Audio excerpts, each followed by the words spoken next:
এ আপু, তাড়াতাড়ি রেডি হো না রে। আমি যাব না। কেন? তোকেও তো বলি ইনভাইট করেছে, তাহলে যাবি না কেন? আমি যাব না। আর ইনভাইট করলে কি আমাকে যেতে হবে নাকি? তার ইচ্ছা করছে, আমার ইচ্ছে আমি যাব না। তোর এত আমাকে পাঠানোর ইচ্ছে কেন রে? আমার বদলি তুই চলে যা। দূর, আমি পাগল নাকি? আমি ওই সব পার্টি ফার্টিতে যাব না। তুই জানা রে, রেডি হো না। ভাইয়া তোর জন্য নিচে বসে আছে। মানে আমার জন্য বসে আছে কেন? একসাথে যাবে তাই। আমি যাব না, খবরটা দিয়ে আয়। আর তার উডবিট জন্মদিন, সে আগে না গিয়ে আমার জন্য বসে আছে কেন? আপু, কি বললি? জোর? উফ মিনা, এত জোরে কেউ চেঁচায়? কান ফাটিয়ে দিলি তো। বলেই কান চেপে ধরল। তুই কি বললি আপু? উঠবি মানে কার উঠবি? সেটা তোর ভাইয়াকে জিজ্ঞেস করে, আমাকে না। আর একটা কথা তোকে কিছু বলেনি? এত না সারাদিন গুজু ফুজুর করিস। বলেছে তো, সব বলেছে। সব বলেছে না ছায়? সব বললে এটা কেন বলেনি? জানি না, তুই বল না, আমি বুঝিনি। প্লিজ আপু। এই তুই যা তো আমার রুমে থেকে। বলেই মিষ্টি উঠে দাঁড়ালো মিনাকে রুমের থেকে বের করতে। এই মেয়ে এখানে থাকলে আমাকে রাজি করিয়েই ছাড়াবে, মাথাটাও খাবে। একে রাখা যাবে না। মিষ্টি মিনা হাত শক্ত করে ধরে রুমের বাইরে নিয়ে এলো। আপু কি করছো? যা তো। আর একবার রুমে এলে তোর খবর আছে। আমি ঘুমাবো, একদম ডিস্টার্ব করবি না। মিনারও কিছু বলছিল, আমি দরজা লাগিয়ে রুমে এসে খাটে বসে রইলাম। খুব কষ্ট হচ্ছে। কি করে যাব? আমি চোখের সামনে অন্য একজনের সাথে রাজকে আমি কিছুতেই সহ্য করতে পারবো না। নিজেকে সামলাতে পারবো না। যাই হয়ে যাক, আমি কিছুতেই যাব না। মিষ্টি খাটে শুয়ে পড়ল। এদিকে মিনা অবাক হয়ে দরজার কাছে দাঁড়িয়ে আছে। মাথায় কিছু ঢুকছে না। আপু এমন বিহেভ করলো কেন? ধুর, ভাইয়াকে এখন কি বলবো? ভাইয়া তো বলেছিল আপুকে রাজি করানো যাবে না। ঠিকই হলো। এখন আমাদের প্ল্যান সফল হবে কিভাবে? ভাইয়া ঠিকই বলেছে, যতবারই মনের কথা বলার জন্য কিছু প্ল্যান করে সব বেস্তে যায়। আজ বুঝলাম। আপু তুই এমন কেন রে? একটু যেয়ে দেখ না, কত সুন্দর সময় তোর জন্য অপেক্ষা করছে। তা না, উনি যাবেন না। আর কি সব উর্বি ফর্বি বলল। নিজের চিন্তায় একটুও নাকি কার নাকি, তা নিয়ে বসে আছে যত সব। ধুর বাবা, এত মশা খাচ্ছিস কেন? একটু চিন্তা ভাবনা তো করতে দে, কি করে রাজি করানো যায়। আপুকে কত বড় মুখ। ভাইয়াকে বললাম আমার আপুকে আমি রাজি করাবো, তোমার সাথে পাঠানোর দায়িত্ব আমার। এখন সব এলোমেলো হয়ে গেলে আপুকে যে করেই হোক পাঠাতেই হবে। আপু তো আর জানেন আমাদের প্ল্যান। আজ ভাইয়া আপুকে প্রপোজ করবে। আইডিয়াটা অবশ্যই আমারই। এই 2 দিন আমি এসব রাজি করিয়েছি। ভাইয়ার থেকে জানতে পেরেছি সেও আপুকে খুব ভালোবাসে। কিন্তু এখন পর্যন্ত জানা জানা আমার বোকা বোনটা, সে যে ভালোবাসে তাও বলে দিয়েছে। ভাইয়া তো বিশ্বাসই করে নাই, বলেছে আমি মিথ্যে। তাই তো এই প্ল্যান। ভাইয়াকে প্রপোজ করে দেখতে বলেছি, রাজি না হলে আমি ভুল। ভাইয়া বলে আগেও নাকি এই কথা ভেবেছে অনেক, কিন্তু কিছু না কিছু গন্ডগোল করে বেচতে গেছে। এবার আর বেচতে যাবে না বলে কথাও দিয়েছে। এখন সব মাটি হলে আমার মান ইজ্জত সব যাবে। না, মিনা তো এটা হতে দেবে না কিছুতে। মিষ্টির দরজার কাছে দাঁড়িয়ে মিনা আকাশ পাতাল ভাবছে। হঠাৎ রাজের কণ্ঠ শুনে চমকে উঠল। কি ব্যাপার, তুমি বন্ধ দরজায় দাঁড়িয়ে আছো কেন? ভ্রু কুচকে বের করে দিয়েছে রুমে থেকে? আহারে বেচারি, কি বলেছিলে তোমার কথা শুনে? এখন বাইরে দাঁড়িয়ে নখ কামড়াচ্ছ কেন? এর জন্য কারো ভালো করতে নেই। যার জন্য করি চুরি সেই বলে চোর। থ্যাত, ভাল লাগে না। একটা বুদ্ধি দেন না ভাই, আপনি একটু ট্রাই করেন। সরি জানিমান, আমি কিছু করতে পারবো না। আমার কথা শুনবেই না, তখন একটা ধমক দিয়ে বসবো। আমার প্রেমের আগেই ব্রেকআপ হয়ে যাবে। এত রাগ কেন আপনার? ধুর, জানতো, আমাকে ভাবতে দিন। আমি রাজি করিয়েই ছাড়বো। আজকেই আপনাদের মিল করিয়ে তবে আমি গ্রামে যাব। কথাটা শুনেই রাজমিনার দিকে তাকিয়ে একটা দীর্ঘ শ্বাস ফেলে, সাথে কিছুটা আনন্দ, কিছুটা আতঙ্ক। জাজি হবে তো। কিল থেকে এটাই ভেবেছি, মিনা অবশ্যই আইডিয়াটা দিয়েছে। আর তাছাড়া আমার মারিয়ার পার্টিতে যাওয়ার ইচ্ছেও ছিল না। ফোনের উপর ফোন দিয়ে যাচ্ছে, বিরক্তের ফলে ফোন অফ করে রেখেছি। রাজ ঘড়ির দিকে তাকালো, 6টার ছুঁই। মিনার কোনো খবর নেই। ও যে কিছু করতে পারেনি তা শিওর। সন্ধ্যায় হয়ে এলো। ভালোবাসে তবু মুখে কেন স্বীকার করে না? আমি কি কখনো জিজ্ঞেস করছি? করিনি, তাহলে বলবে কেন? আমি পাগল হয়েছি? ওর কি একটু বুদ্ধি নেই? অন্যের বার্থডে পার্টিতে যাওয়ার জন্য এত রিকোয়েস্ট কেউ করে না?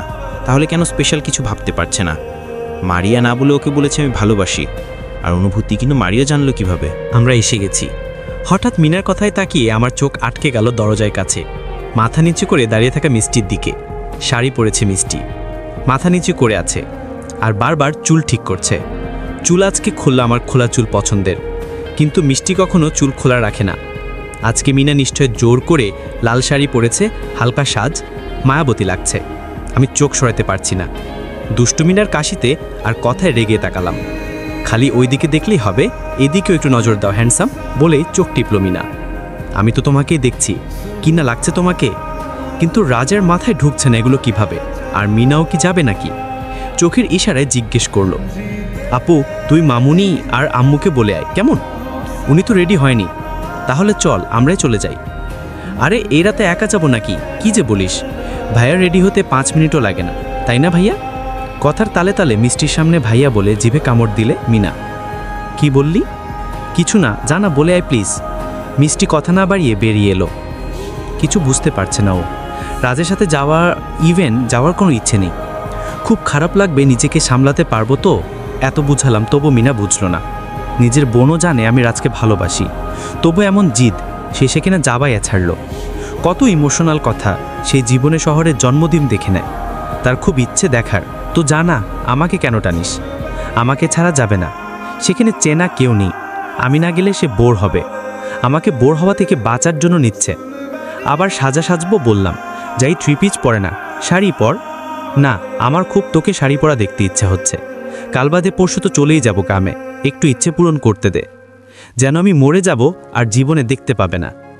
যতই বলি একটাই আদরের বোন আমার। ওর ইচ্ছে না শুনে থাকতে পারিনি, তাই রাজি হয়েছি।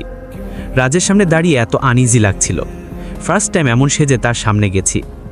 এদিকে এটা আমার কেরামতে, বুঝেছেন ভাইয়া? বলেছিলাম না আবুকে রাজি করিয়ে ছাড়ব। আমি আমার কথা রেখেছি, কিন্তু একটা সমস্যা হয়ে গেছে। সমস্যার কথা শুনে আবার অসহায় মুখ করে তাকালাম ওর দিকে। আবার কি সমস্যা? আমার জীবনে কি সমস্যা ছাড়া হবে না? এত সব সময়ই এখানেই আসতে হচ্ছে কেন? একটা কোথায় এলাম? এটা তো কোনো বাসা মনে হচ্ছে না, এটা তো রেস্টুরেন্ট। এখানে কেন এলাম? মারিয়াপুর বার্থডে পার্টি কি এখানে হচ্ছে, কিন্তু আমার নীরব লাগছে কেন? জায়গা, কোনো মানুষ নেই কেন? মিষ্টি গাড়ি থেকে নেমেই 100 কথা বলে ফেলল। পাশে দাঁড়িয়ে আছে মিনা, ওর হাত পা কাঁপছে। কি বলবে ও আপুকে? ভয় আছে। এটা তো অন্য জায়গা, ভাইয়াটাও নাই, সে তো আগেই নেমে ভেতরে গেছে সব ঠিক আছে কিনা দেখতে। আমাকে একটু পর যেতে বলেছে, কিন্তু আপুর যে এই 100 প্রশ্ন আসতে পারে আমার খেয়ালই ছিল না। চিন্তা হয়ে আকাশ পাতাল ভাবছে, মিনা কি বলবে, কি বলবে? কিরে, কিছু বলছিস না কেন? তুই বা কি বলবি? উনি আমাদের কোথায় নিয়ে এলো বলতো? আর কি অসভ্য ভাব, একবার আমাদের একা রেখেই চলে গেল। আমার কেমন জানি সন্দেহ লাগছে। কিছু লাগাচ্ছে না তো? বার্থডে পার্টি বলে কোথায় নিয়ে এলো বলতো? মিষ্টি সন্দেহ চোখে মিনার দিকে তাকালো, বুঝতে চাইলো মিনাও সন্দেহ করছে নাকি কিছু জানে। ওর সাথে তো খুব ভাব হয়েছে রাজের, এই কয়দিনে কিছু জানতে পারে। চারপাশে আর একবারে ফিরে তাকালো মিষ্টি।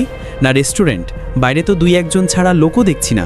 পার্টি হবে তা যদি রেস্টুরেন্টেও হয়, গেস্ট তো অনেক হওয়া দরকার, কিন্তু এখানে তো। মিনা মিষ্টিকে সন্দেহ চোখে নিজের দিকে তাকাতে দেখেই আরও ভয় পেয়ে যায়। না, মিনা ভয় পেলে হবে না। আপুকে ভুলিয়ে ভালিয়ে তাড়াতাড়ি ভেতরে নিয়ে চল, নাহলে সব ভেস্তে যাবে। আপু, তুই আমার দিকে এভাবে তাকাচ্ছিস কেন? আমি কি জানি এসবের?